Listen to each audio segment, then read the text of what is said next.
আচ্ছা জুনি বলো তো চাকলি চাকলি তুমি একটা চাকলি জুনি বলো তো পুটি ফুটি তুমি একটা মুটি এবার তুমি কে থেকে রে দাদা দাদা এই তোমাকে চাক দি তোমার তো চাকলি তোমার বাবা একটা পাক তুমি একটা চাকলি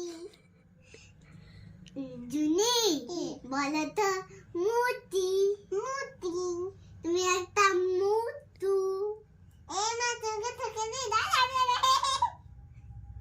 জুনি বলো তো আধা আধা তোমার শাশুড়ির লেস কাটা এই না তুমি থেকে